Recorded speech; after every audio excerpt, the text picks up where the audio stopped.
할렐루야. 오늘은 함께 있지도 아니하니라 라는 제목으로 하나님의 말씀을 대언하도록 하겠습니다. 얼마 전 미국 언론 기사에 실린 글입니다만, 지금 미국 하와이가 이것 때문에 큰 위협을 당하고 있다고 합니다. 한번 볼까요? 뭐 때문에 당하는지. 뭡니까? 성게, 그죠? 성게 잘 드시는 분들도 계시죠? 예. 원래 성게는 산호초에 안 좋은 조류를 먹고 사는 생물이라고 합니다. 그런데 이 산호초에 안 좋은 조류를 먹고 사는 성게가 있으면 좋지 않습니까? 근데 문제는 이 성게가 폭발적으로 너무 많아졌다는 거예요. 원인이 성게를 잡아먹는 물고기들을 너무 남획하게 잡아들이는 바람에 천적이 없어져서 이 성게가 폭발적으로 늘어났는데요. 문제는 이들이 먹을 조류가 부족하자 뭘 먹기 시작했느냐? 보호해야 될 산호초를 먹기 시작했다는 것입니다. 산호초가 있어야 생태계 균형도 잡히고 또 홍수 예방도 되는데, 이 성게가 산호초를 먹기 시작하면 어떻게 되겠습니까? 홍수도 하와이를 덮칠 수 있고 또 생태계도 다 무너져 버릴 수 있는 그런 일이 생겼다는 겁니다. 이에 성게를 전 세계에서 먹는 민족이 우리나라하고 일본이 먹는다고 합니다. 그래서 일본하고 한국에다가 수출하면 되지 않겠느냐라는 의견도 있었지만, 문제는 식용은 가능한데 이 알이 너무 작다는 거예요. 종자가 너무 작다는 거예요. 그래서 상품성이 없다고 그럽니다. 그래 하와이는 지금 이러지도 저러지도 못하고 이 성게 때문에 위협을 당하고 있다 하는 기사를 읽은 적이 있습니다만, 참 재밌지 않습니까? 우리나라에 있으면 다 잡아먹을 텐데 말입니다. 그죠? 예.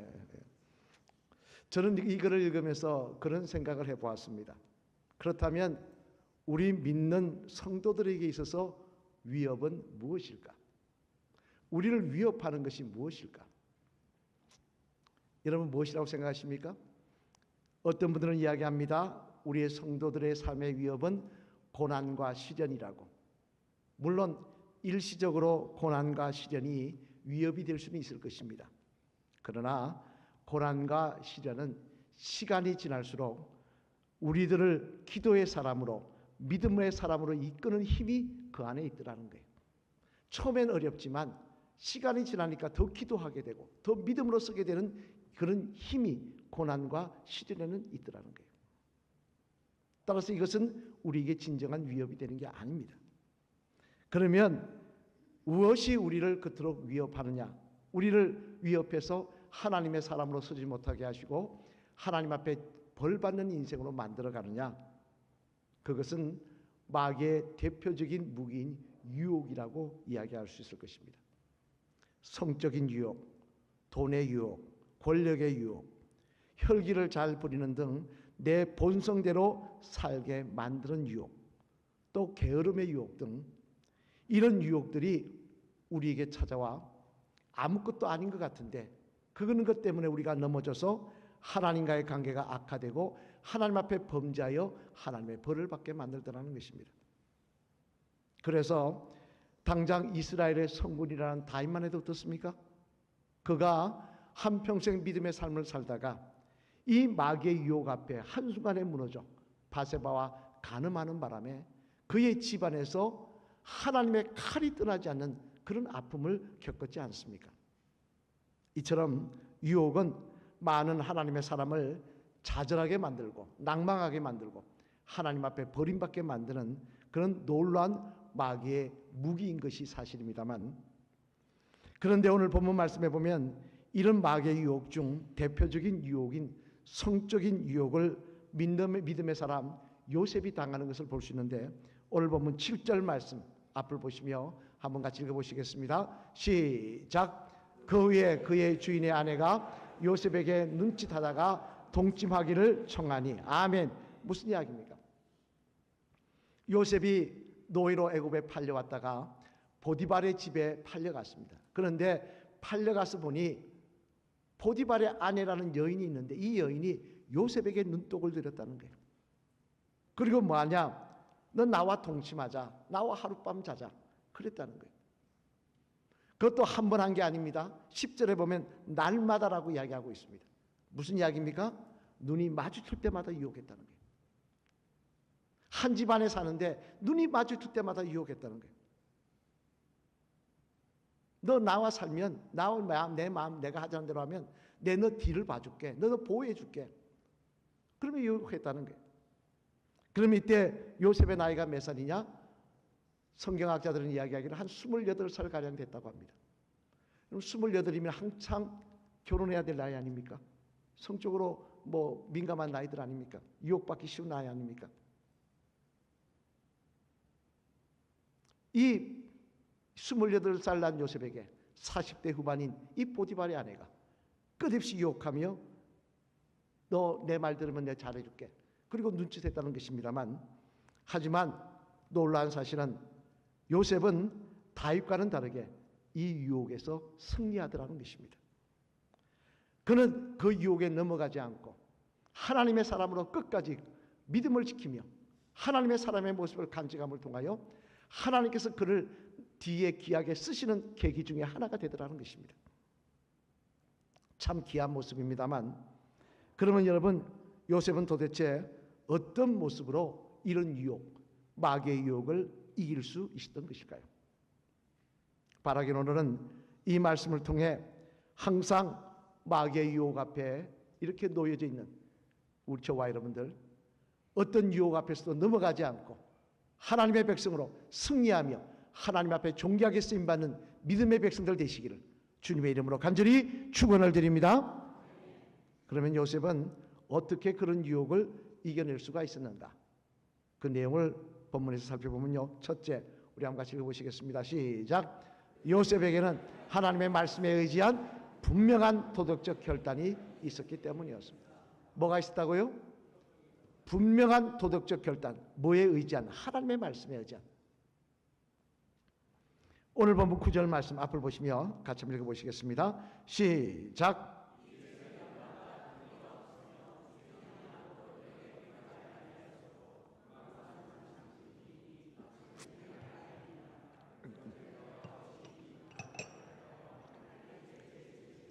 아멘. 무슨 말씀입니까? 유혹하는 보디발의 아내에게 요셉이 이야기합니다. 뭐라고 이야기하냐? 당신은 내 아내가 아니라 보디발의 아내라는 거예요. 근데 내가 어떻게 다른 사람의 아내와 동침할 수 있느냐는 거예요. 이것은 하나님 보시기에 죄이기 때문에 나는 그렇게 할 수 없다는 거예요. 한마디로 말해 몸은 요셉은 노예였지만 정신은 노예가 아니었다는 것입니다. 그의 정신에는 분명한 하나님의 말씀에 근거한 도덕적인 기준이 있었다는 거예요. 여러분, 오늘날 우리가 살아가는 시대를 뭐라고 이야기하는 줄 아십니까? 포스트 모던 시대라고 합니다. 우리말로 하면 후기 현대라고 이야기를 하죠. 이 포스트 모던 시대를 우리가 살고 있는데요, 이 시대의 특징 중에 하나가, 대표적인 특징이 뭔지 아십니까? 여러분이 우리가 그 시대를 살고 있는데 오늘날 특징이 뭔지 아세요?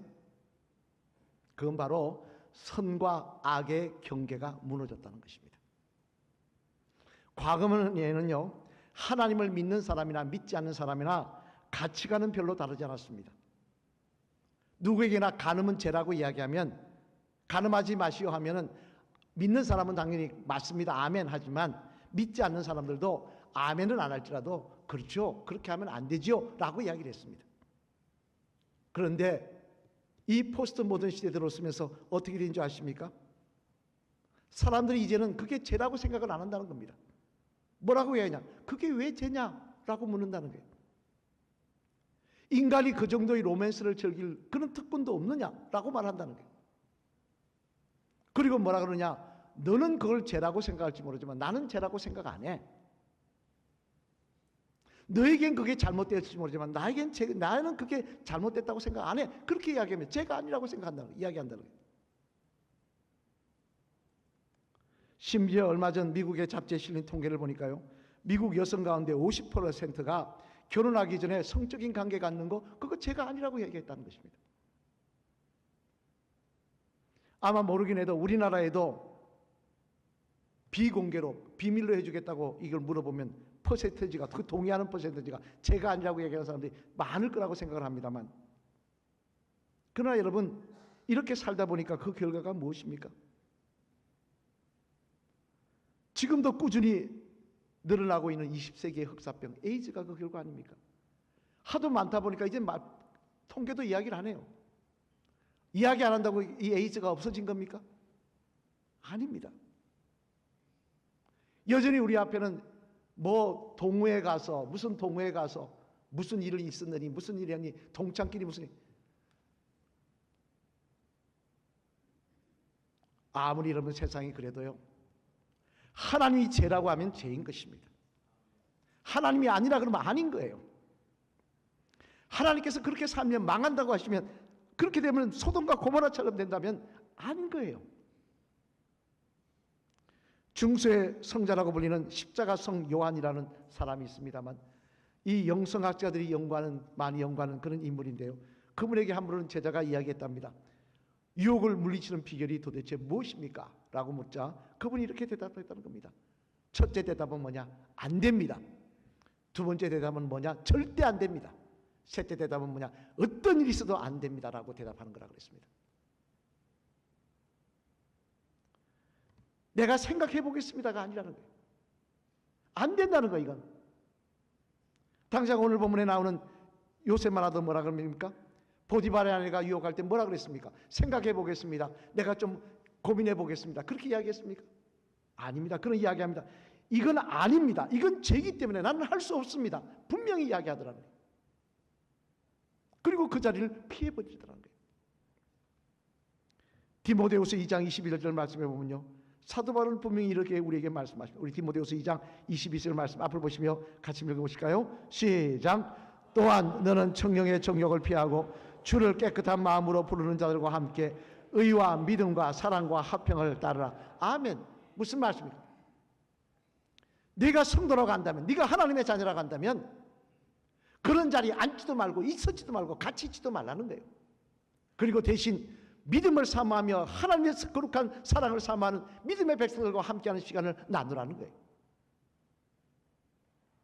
여러분, 이 세상이 어떤 세상이냐, 지금 악을 해도 악이라고 이야기하지 않습니다. 나에게 유리하면 괜찮다고 이야기합니다.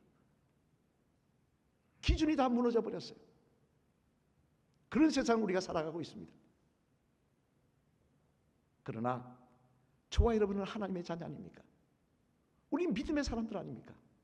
세상과 다르게 살기로 결단한 사람들 아닙니까? 그렇다면 아무리 유혹해도 이것은 하나님의 말씀이 아니기 때문에 나는 아닙니다라고 말할 수 있는 그런 주의 백성이 될 때 하나님 우리와 함께 하시며 끝까지 우리 삶을 존귀하게 인도하여 주실 줄로 믿습니다.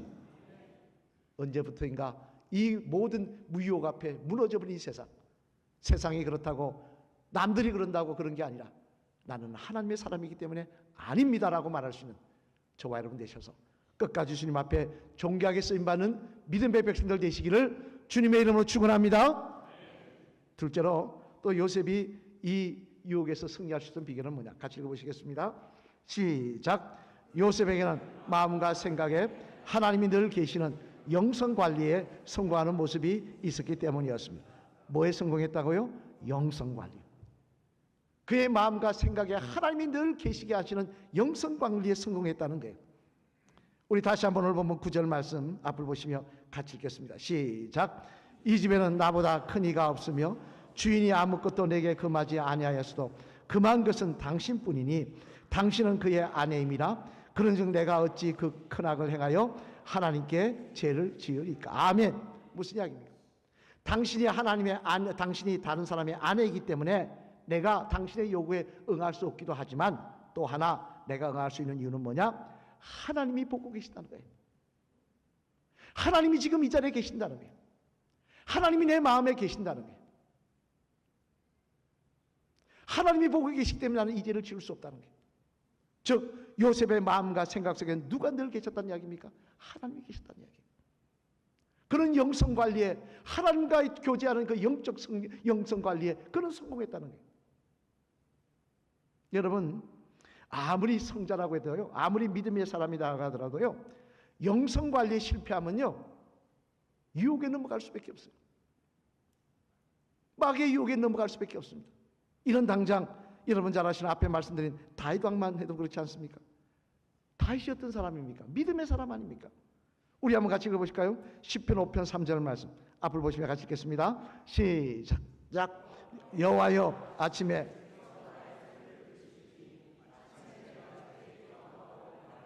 아멘. 무슨 이야기입니까? 아침에 주께서 나의 소리를 들으시니 아침에 내가 기도하겠다는 거예요. 아침마다 내가 기도로 하루를 시작하겠다는 게 다윗이었습니다. 새벽 기도 누가 만들었느냐? 다윗이 만들었어요. 그런 아침마다 기도하던 사람이었습니다. 또 광야에 나가서 양을 키울 때도 뭐 했느냐? 딴 생각하고 엉뚱한 생각하고 앉았느냐? 옆집 순이 생각하고 앉았느냐? 아닙니다. 그는 하나님 생각했어요. 시편 말씀이 많은 부분이 다윗이 적은 거 아닙니까? 여호와는 나의 목자시니 내게 부족함이 없으리로다. 그런 다윗이었습니다. 그런데 그런 그가 왜 한순간에 바세바의 유혹에 넘어간 것입니까? 바세바가 천하 일생 미녀이기 때문에요? 아닙니다. 이유는 뭐냐?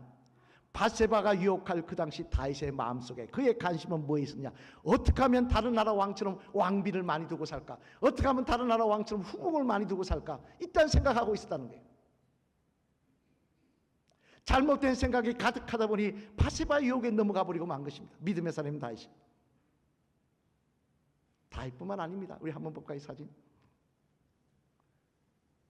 이렇게 사진을 떼어서 죄송합니다만 헤거드라는 목사님입니다. 미국 복음주의 교회 대표주자 격으로 콜로라도 스프링스에서 목회하던 분인데요. 이분의 성도가 몇 분이 교회 성도가 몇 명이 14,000명이었다고 합니다. 큰 교회 목사님이죠. 큰 교회 14,000명. 그런데 이분이 하루아침에 교회에서 쫓겨났어요. 뭐로 쫓겨난지 아십니까? 도박, 동성애.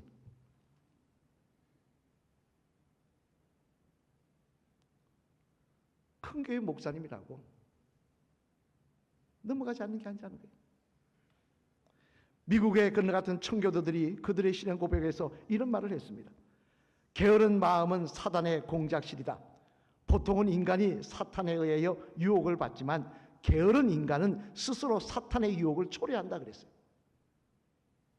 그럼 잡초는 안 심어도 자라지 않습니까? 놔두면 그냥 자라지 않습니까? 안 자르면 계속 자라서 무성해지지 않습니까? 마찬가지로 내가 하나님과의 영적 교제하는 일에 무관심하며 내가 하나님 앞에 기도하는 일에 말씀 보고 묵상하는 일에 관심이 없으면 하나님과 영적인 능력이 자라는 것이 아니라 하나님을 사모하는 마음이 자라는 것이야. 그곳에 마귀가 심어놓은 잡초가 자라게 돼 있다는 거예요. 목사님이라고 괜찮고 장로님이라고 괜찮고 몇 대째 신앙가족이라서 천만의 말씀입니다. 하나님의 관심이 하나님께 관심이 없고 거룩한 하나님의 말씀에 관심이 없고 세상에 관심이 없고 썩어질 것에만 관심 가지면 오늘도 마귀는 우리를 유혹해서 넘어지게 할 것입니다. 마귀가 여러분보다 못한 존재가 아니에요. 여러분 머리 꼭대기 위에 있는 존재예요. 그래서 사도 바울은 에베소 6장 말씀에서 이렇게 우리에게 말씀합니다. 우리 에베소 6장 10절로 12절 말씀 앞을 보시면 한 같이 읽어보실까요? 시작. 끝으로 너희가 주 안에서와 그 힘의 능력으로 강건하여지고 마귀의 관계를 능히 대적하기 위하여 하나님의 전신갑주를 입으라. 우리의 씨름은 통치자들과 권세들과 이 어둠의 세상 주가자들과 하늘에 있는 악의 영들을 상대합니다. 아멘. 무슨 얘기입니까? 우리가 싸워야 될 것은 이 세상과 싸우는 게 아니라 이 세상을 주관하는 악한 영들과 싸우는 거라는 거예요. 우리를 어떻게든 하나님의 사람에서 무너지게 하고 하나님 앞에 버림받게 하고 하나님 앞에 벌받게 만드는 그 마귀와의 싸움에서 우리가 싸우는 삶이라는 거예요. 따라서 우리는 하나님의 말씀으로 기도로 전신갑주를 입고 무장하고 매일매일 영적 성장에 주님과의 영적 교제의 간구에 우리의 마음과 관심이 있을 때 우리는 넘어지지 아니하고 어떤 유혹 앞에서도 승리하며 하나님의 백성으로 살아가는 하나님께서 기뻐하시며 함께 하시는 믿음의 성도들 다 될 줄로 믿습니다. 사랑하는 성도 여러분, 이제 말씀을 마치려고 합니다. 사진 한번 볼까요? 누군지 아세요? 잘생겼습니까? 못생겼습니까? 잘생겼죠. 멋지게 생겼죠. 영국의 시인 바이런이라는 시인의 모습입니다. 이게 바이런입니다. 이 바이런은요 독신으로 살았어요. 36세에 죽었습니다. 그런데 그는 젊은 시절을 어떻게 살았느냐? 죽을 때까지 사교계의 총화로 5만 유부녀들과 연문을 뿌리며 살았습니다. 부도덕한 삶을 살았던 인물입니다. 그런데 그가 죽기 전에 그는 자기를 고백하는 말이 있는데 그 뭐라 하냐, 나에게는 벌레와 질병과 근심만 남았다 그랬어요. 36살에 성병과 여러 가지 병에 걸려 죽으면서 그런 이야기입니다. 나에게는 질병과 벌레와 근심만 남았다 그랬습니다. 여러분, 인생이 후반이 아름다워야 되는 거 아니겠습니까? 뒤가 아름다워야 되는 거 아니겠습니까? 근데 이 후반에 남았는데 질병과 근심과 벌레만 남은 인생이라면 얼마나 비참한 인생입니까? 오늘도 마귀는 우리를 유혹할 것입니다. 어떻게든 우리를 쓰러지게 할 것입니다. 세상 사람들은 안 건드려요. 어차피 그렇게 살다 지옥 갈 거니까. 저와 여러분을 건드릴 겁니다. 어떻게든 우리가 넘어지게 하고 우리가 실족하게 하고 유혹 앞에서 후회하는 인생으로 만들려고 할 것입니다. 그때 하나님의 말씀에 근거한 분명한 도덕적인 기준이 저와 여러분들에게 있으시기를 바랍니다. 그리고 하나님과 영적 이 영성 관리에 승리하시는 주의 백성들, 매일매일 하나님과 같이 기도하며 동행하시는 말씀 묵상하시는 삶이 되셔서 어떤 유혹 앞에서도 그 유혹을 물리치며 승리하시는 주의 백성이 될 때 하나님 우리의 삶을 끝까지 붙잡아 주시고 존귀하게 사용하여 주실 줄로 믿습니다. 우리 마지막으로 한번 따라하실까요? 집사님, 요셉처럼 분명한 도덕적인 기준과 철저한 영성관리가 있으시길 바랍니다. 그리하여 마귀의 유혹 앞에 항상 승리하시는 집사님 되시길 바랍니다. 할렐루야. 아멘. 참 타락하고 험한 세상입니다. 어두운 세상입니다. 천국을 보는 분이 이야기하기를 그렇게 이 세상을 자기가 천국 가서 이 세상을 바라보는데 너무나 깜깜해서 빛이 없더라고 그래요. 어두운 세상입니다. 우리가 그 세상을 살아갑니다. 그러나 우리는 그 세상에서 빛의 자녀로 살아가고 있습니다. 하나님의 사람들로 살아가고 있습니다. 이 사실을 잊지 마시길 바랍니다. 우리의 결말은 이 세상 사람들과 다릅니다. 우리가 갈 곳은 이 세상 사람들과 같이 갈 것이 아닙니다. 우리는 천국으로 가야 되지 않겠습니까? 오늘 보면 9절로 10절 말씀 앞을 보시며 같이 읽어보실까요? 시작. 이 집에는 나보다 큰 이가 없으며 당신뿐이니 당신이 그의 아내임이라. 그런즉 내가 어찌 큰 악을 행하여 하나님께 죄를 지으리까? 여인이 날마다 요셉에게 청하였으나 요셉이 듣지 아니하여 동침하지 아니할 뿐더러 함께 있지도 아니하니라. 아멘. 요셉이 이런 사람이었다는 거예요. 분명한 도덕적 결단과 분명한 영적 관리에, 영성 관리에 성공하는 인물이었다는 거예요. 그랬더니 하나님이 그를 존귀하게 사용해 주시더라는 거예요. 바라기는 저와 여러분에게도 이 요셉과 같은 모습이 있으셔서 이 어두운 세상을 살아가시면서 빛과 소금의 존재로 하나님 기대하시며 축복하시는 귀한 믿음의 성도로 승리하며 걸어가시는 저와 여러분의 삶이 되시기를 주님의 이름으로 간절히 축원을 드립니다.